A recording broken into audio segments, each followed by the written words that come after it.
Good morning. Uh, so this is the vibe I'm getting at least. I was at Missiongathering in San Diego a few weeks ago for their Pride weekend, and I'm here with you all, beautiful people, this morning. And first thing that comes to my mind, and you can tell me if I'm wrong, but I feel like, every church, they have their people that are like, oh yeah, we're always at church for Easter and Christmas, right? Like here at Missiongathering, I feel like it's like, Easter, Christmas, Pride weekend, Well, yeah, it's Pride weekend. We got to be at church, right? Which is awesome, yeah. How many, how many churches can say that? How good is that? My name's Trey Pearson. Where to start? When I was about 16 years old, I started a band that I would eventually call Everyday Sunday, and after a year of college, I signed a record deal with a Christian record label out of Nashville. And I've been touring full time for the last 14 years. Been in all 50 states, 20 countries, done thousands of shows all around the world. Singing about Jesus, singing about life, singing about everything, I guess. But I also, about 8 years ago, got married to a girl and have two beautiful kids. And my daughter Liv is 6. My son Beckham is going to be 3 in a few weeks. And then this last fall, a lot in my life came crashing down, and I ended up coming to this place where I realized I needed to get help. And through a lot of heartache, I ended up coming out of the closet to myself and to my family. And then just earlier this summer, I came out to my fans and publicly. And so it's been yeah, thank you. It's been an extremely crazy journey to get to this point. When I was a kid, I grew up being taught that God loves me, that God sent Jesus to die for us and to give us life, and I always believed that with all my heart. I loved the Bible growing up. I loved thinking about the things of the Bible. I loved the heroes of the Bible, and man, just like deep down in my heart, that's what I always wanted to be. Like, I just thought, God, if you could make me like Moses, if you could make me like David, if you could make me like, these amazing men that seem to be chasing after God's heart. And so that always mattered to me so much. But I also was taught that that God hated homosexuality, that God would hate me if I was gay, and that I wouldn't be able to be with God if I was gay. And so from adolescence, when I first started having those kind of same-sex attractions, I always pushed it down. I always suppressed it. I never could even admit it to myself. I felt terrible. I felt guilty. I was taught it was unnatural. And I just thought if I tried hard enough, if I obeyed God enough, that stuff would just go away, right? And I was taught that, that I could choose to be straight. And so I tried my whole life. I dated girls. To be extremely honest,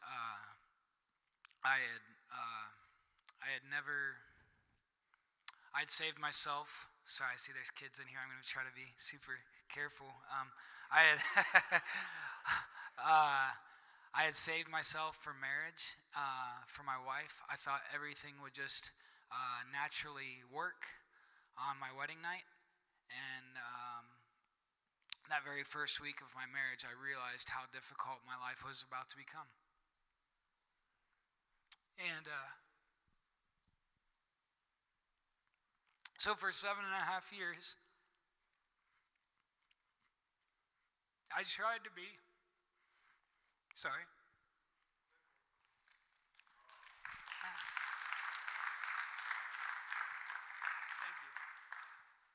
For 7.5 years, I tried to be everything that my wife needed me to be, as a man, as a husband, as a man of God.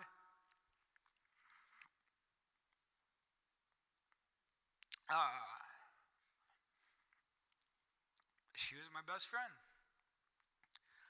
Uh,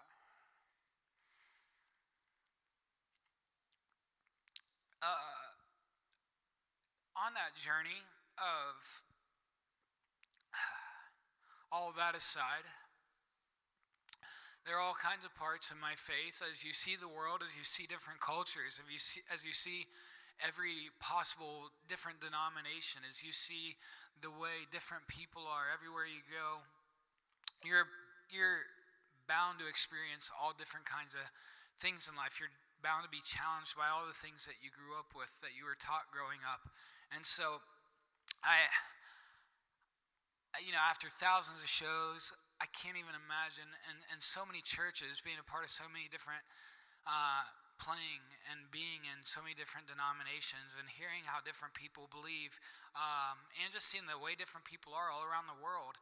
What church looks like in Europe compared to what it looks like here. What church looks like in South America compared to what it looks like here.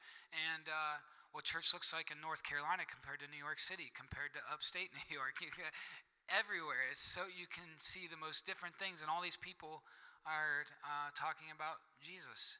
And so early into my touring, there's this guy who had a huge impact on me, and quickly became a huge influence, and has become probably the biggest influence in my life, and eventually a good friend named Rob Bell. Do any of you guys know who Rob Bell is?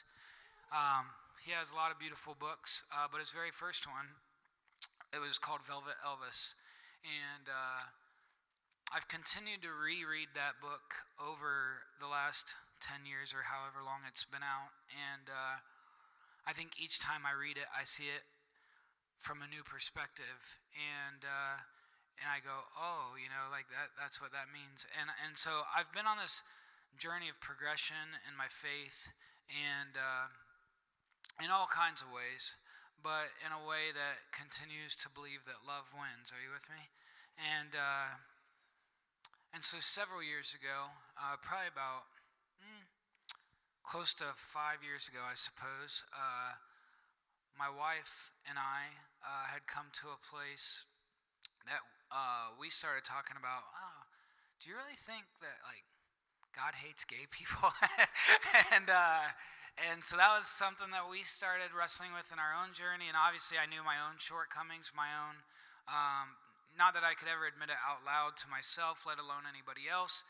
And I'm sure that was part of it, but it was also because of the way I was continuing to grow in my understanding of the scriptures. And it wasn't just about homosexuality, it was about all kinds of things. Like, does God love Muslim people? Does God love Hindu people? Does God literally love everyone? Does God literally desire for everyone to come to know him like it says in the scripture?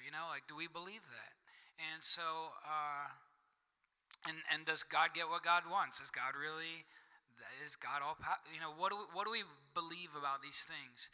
And so as I was on that progression of faith, I came to a place in my own journey several years ago where we became affirming for other people who are gay, but it still never became an option for myself.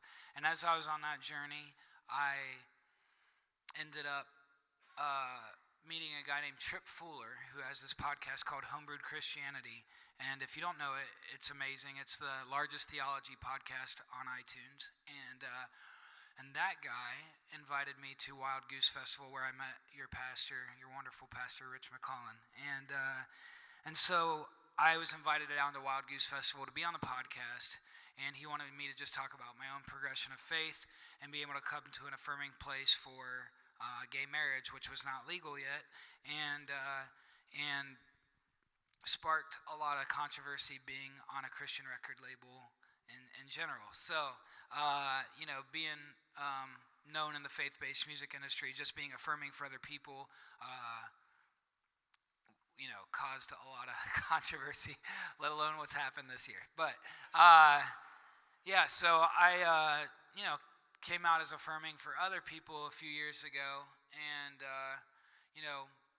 I think just the biggest thing for me was I had felt like I had made this commitment to somebody that I loved, and I thought the healthiest thing that I could do was try to be what she needed me to be. And it wasn't until this last year that I realized um, that I needed to be healthy for myself if I was ever going to be healthy for somebody else.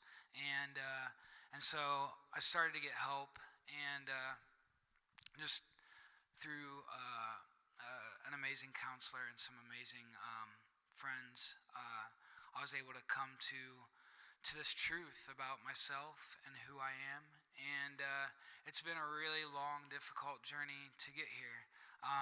But what I do know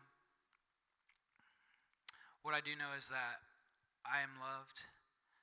I know that you are loved. I know that we are loved, and that God has created us in God's image and sees us as beautiful people that God longs to have a relationship with. Are you with me?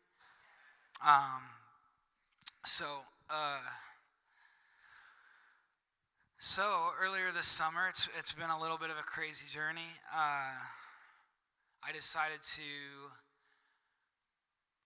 come out publicly. I knew I was going to need to address it at some point. Even as I began this journey in my own life, people quickly noticed that, just even in my own personal circles, and if anybody knows how gossip likes to spread in the church, well, when you've played in thousands of them, it spreads really quick. So I knew I would need to address it at some point. I knew people were already talking about it before I had addressed it publicly, and that and not just even in like my hometown, but like it was quickly spreading all over the country, all over the world. And so I thought and prayed a lot about how I wanted to tell my story, and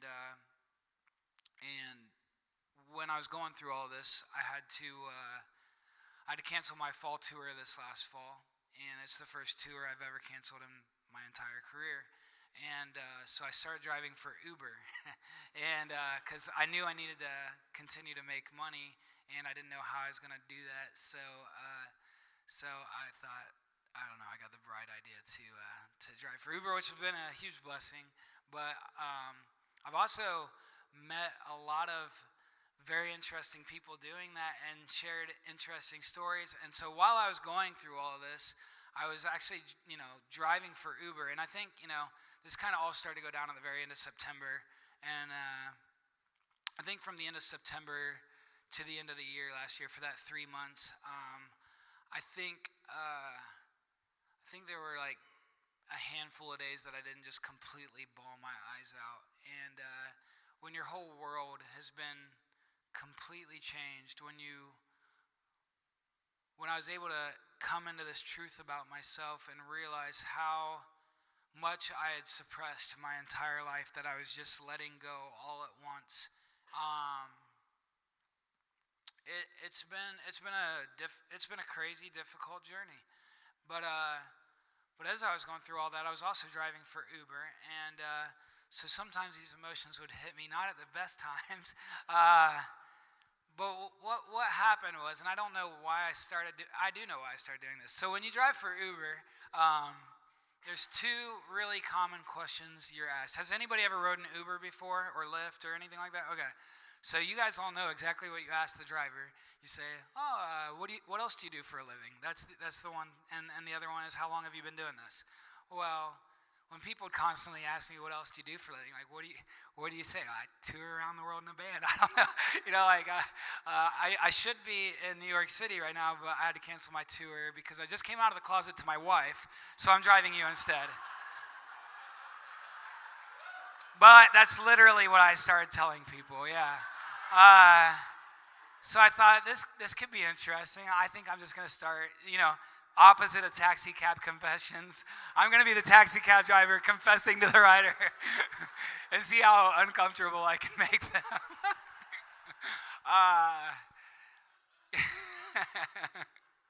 So I started doing that. And And what was crazy awesome about it is I just started having the most unbelievable conversations with my Uber riders. Uh, all of a sudden, these people, like I didn't know if it would scare them or if it would be like, oh, what is wrong with this person? But no, it was the exact opposite. They felt like all of a sudden people would start telling me stuff about their life because they felt like I was so open to them.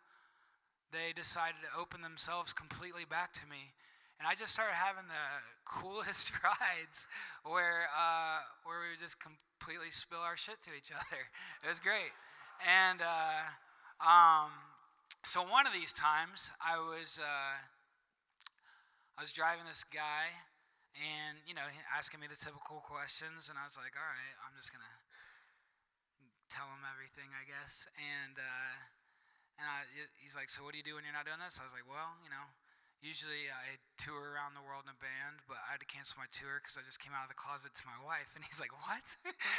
And I was like, yeah. So, and we just started talking, and we ended up talking for like 15 minutes on this drive. And he's getting out of the car, and as he's getting out, he's like, hey, I'm like the editor-in-chief for 614 magazine, which is a huge magazine in Columbus, Ohio. And it's like at every bar, every restaurant in the city, like very well known. And he's like, would you consider telling your story on the cover of the magazine? I was like, I don't know. I'll have to think about that. And so I did think about it. I took his number, but I didn't call him back for a month and a half. But during that month and a half, I also got a call from the Stonewall Columbus Pride Festival because a friend of mine who used to work for a big Christian radio station in Columbus was fired when they found out he was gay. And he was a friend that I had reached out to when I was going through all this. I didn't realize he was on the board for the Pride Festival, but I came to find out that they had asked me to headline the festival. And so as I started thinking about it, I realized that the magazine, this was back in January, and I realized the magazine would be coming out in 2 weeks before the festival was going to happen. So I thought, wow, that's kind of interesting. The magazine would come out June 1st, and then June 17th, I would headline the Columbus Pride Festival. That'd be an interesting way to come out, And so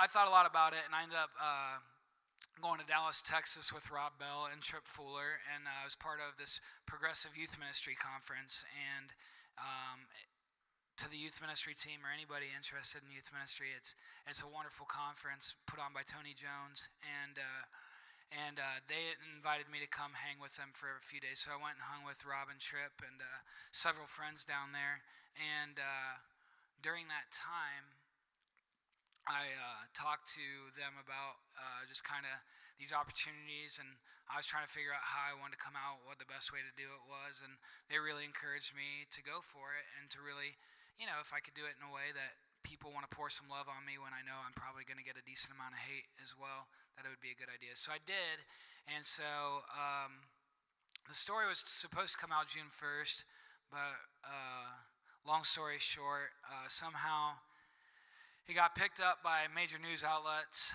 the day before, and it ended up getting covered by, so my story came out. It got covered by the New York Times, Billboard Magazine, Huffington Post, Washington Post, CNN, everyone. And so even Fox News. They asked to interview me, and I was a little scared, but they were really nice, so it's okay. So that happened, and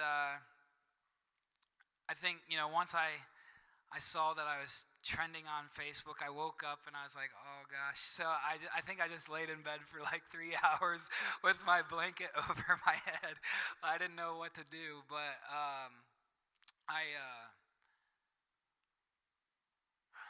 I began this journey where I was able to share my story with the world. It ended up becoming the #1 most trending topic in the world on Facebook for several days, and I started to receive this influx of messages, thousands and thousands of messages on Facebook and Twitter and Instagram and all this stuff. And people just like the Uber rides, people just started sending their stories to me.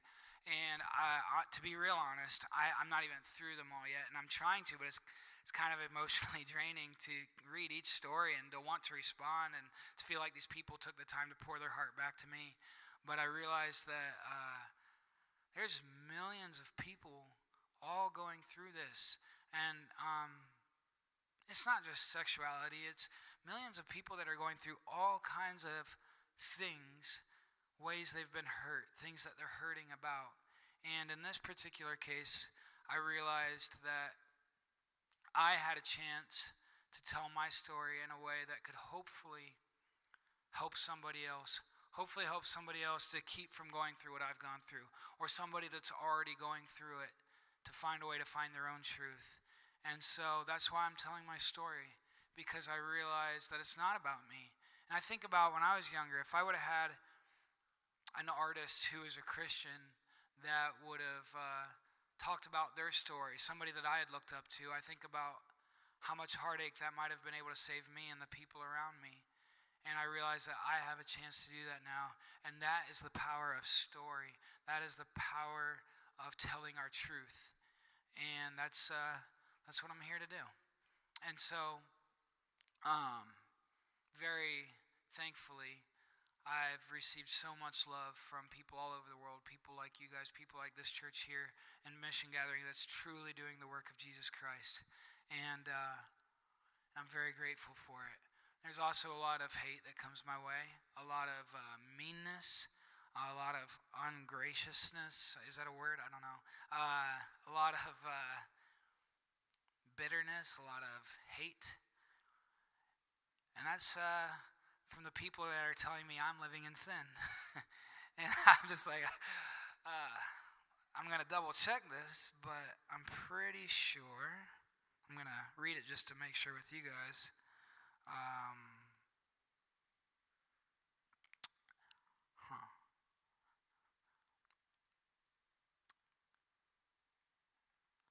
The fruits of the Spirit are love, joy, peace, forbearance, kindness, goodness, faithfulness, gentleness, and self-control. Against such things there is no law. It's interesting that the people warning me about my sin don't represent any of those things or what they think is my sin. I think about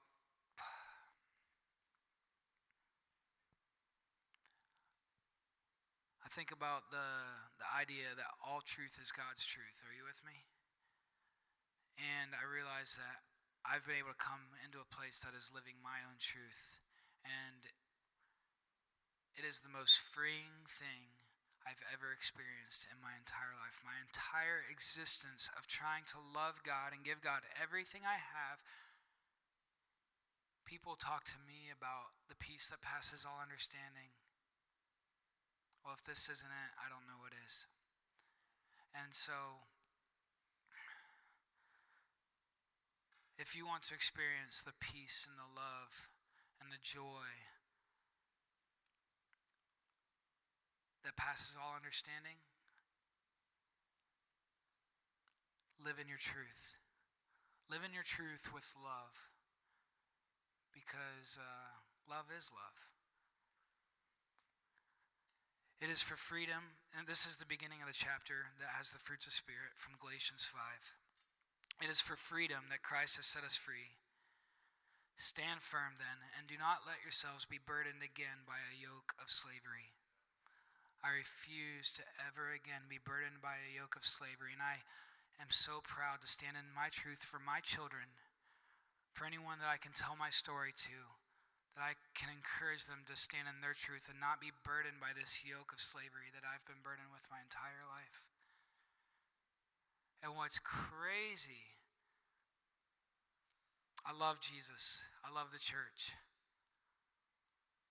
But what's crazy is it's this religious Pharisee way of thinking and misinterpreting the law, misinterpreting the scripture.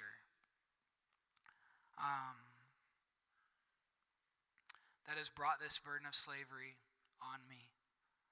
And I'm so thankful to be set free. I'm